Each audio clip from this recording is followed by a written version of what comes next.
Bonjour à toutes et à tous, j'espère que vous allez bien. Aujourd'hui, nous allons apprendre à modéliser un matelas en 3D sur Blender. C'est parti. Donc on se retrouve sur Blender et comme d'habitude, on va faire un petit A exit pour supprimer l'ensemble de notre scène. Je vais faire un petit Shift A et je vais aller chercher un cube. Je vais modifier les propriétés de mon cube. Donc ici, je vais faire 1,80 m. En Y, on va le faire à 2 mètres. Et en Z, on va faire un 0.3 pour 30 cm. J'appuie sur Tab pour passer en Edit Mode. Je vais sélectionner l'outil Loop Cut. Je vais couper ici en 3 parties. Et ici en 5 parties. Je vais prendre le Select Box, 3 pour sélectionner les faces. Je vais sélectionner une face dans un coin. Je vais faire un Shift Ctrl et sélectionner la face à l'opposé. Donc là, il vient de faire la sélection de toutes mes faces qui se trouvent au-dessus. Shift enfoncé, Shift Ctrl, il vient bien de sélectionner toutes mes faces. Je vais faire un Face, Poker Face. Donc là, il a fait un grillage à l'intérieur de mes carrés. Il l'a bien divisé. Et je vais faire un Alt J pour supprimer mes carrés et ne plus qu'avoir que mes losanges.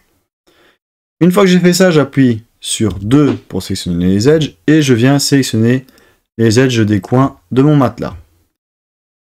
Maintenant que j'ai fait ça, je vais faire un petit CTRL B ou commande B pour faire un bevel. Et là, on rencontre un petit problème, c'est qu'il fait un bevel quasiment que sur la face du dessus et du dessous, et il ne descend pas ici sur les côtés. Donc pour régler le problème, on va faire un petit CTRL Z pour revenir en arrière, Tab pour passer en objet mode, et on voit que ici on a le scale qui est toujours à 1,80, ici 2 et là 0.3. Si on fait un CTRL A pour ouvrir le menu Apply et qu'on applique le All Transform, donc on voit qu'ici il remet à 1 par défaut, et que maintenant on appuie sur Tab pour passer en Edit Mode, et maintenant je refais mon petit CTRL B ou commande B, là c'est un peu plus homogène au niveau de mon bevel. Et avec la molette de la souris, maintenant je vais rajouter un segment au milieu. Alors, hop, comme ceci. Voilà. Je vais sélectionner l'edge qui est au milieu, je vais faire un Shift Alt pour ajouter à la sélection, car je vais devoir sélectionner tout le contour. Donc là, on a bien l'edge du milieu qui a été sélectionné.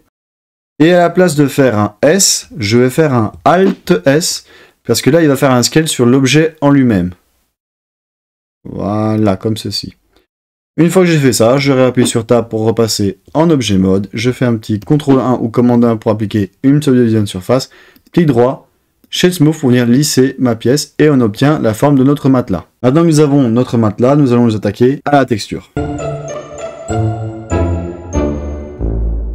Pour la texture, je vais aller dans le shading, je vais appliquer une nouvelle texture, je dézoome, je vais chercher la texture, cliquer glisser pour aller plus vite.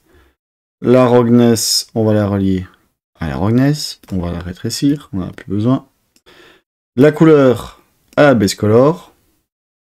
Et aussi à la normale, donc ici là.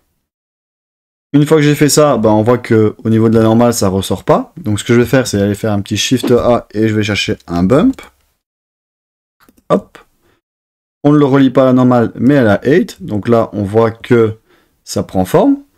Donc on va venir diminuer la force, on va mettre 0.150 comme le coussin. Donc je vous mets un petit lien juste ici. Et si on zoome, on voit qu'au niveau de la texture, c'est pas très homogène. Donc là, on a des lignes plates comme ça. Et là, on a des petits ronds qui se font. Et moi, je veux des ronds partout. Donc ce que nous allons faire maintenant, c'est le dépliage du V. Donc pour le dépliage du V, on va aller dans le UV Editing. Je vais zoomer ici. J'appuie sur A pour tout sélectionner. Et voilà le résultat que j'ai déplié. Donc on voit que c'est pas très homogène au niveau de ici, en dessous. Donc ce qu'on va faire, c'est qu'on va sélectionner déjà un coin ici, je vais faire un Shift Alt pour rajouter à ma sélection et je vais faire ça dans les coins. Donc hop, hop, voilà, Shift Alt. Alors c'est pas le bon, Shift Alt. Je fais le tour, Shift Alt, Shift Alt. Donc là, je viens de sélectionner mes coins. Maintenant, j'aimerais sélectionner les autres parties. Donc si je fais Shift, je peux les ajouter manuellement. Donc hop, Shift enfoncé, Shift enfoncé. Je peux faire Shift enfoncé et puis Shift Ctrl pour aller de celui-là à celui-là. Donc ici, on va faire Shift, Shift. On recommence en dessous, on fait Shift Alt avec les coins. Shift Alt, Voilà. Shift Alt. Shift Alt. Ici, je peux faire Shift Shift. Donc, Shift ici. Je vais à l'autre plus loin. Shift Control pour sauter tout cela. On peut faire un Shift ici et là. Ici, Shift, Shift Control pour aller jusque là-bas. Je vais couper mon coin qui est là et le coin opposé là-bas. Clic droit, make a same. Donc là, on a un orange un peu plus foncé et on vient de découper notre mèche pour l'aplatir. Donc si j'appuie sur A pour tout sélectionner, voilà à quoi ça ressemble. Maintenant, je vais faire un UV Unwrap. Et là, on a notre UV qui a été modifié grâce à la découpe qu'on vient de faire. Donc Z, mode Material Preview pour voir ce qui se passe. Donc on voit que c'est pas encore propre au niveau de notre matelas. Ici, dans la face que j'ai sélectionnée, j'appuie sur 3 pour sélectionner les faces. Je viens sélectionner mes coins qui sont ici. Et je vais faire un scale pour le rétrécir. On voit que ça bouge ici. J'ai Y pour le redescendre. On va essayer de le centrer un peu. Encore un S. J'ai Y.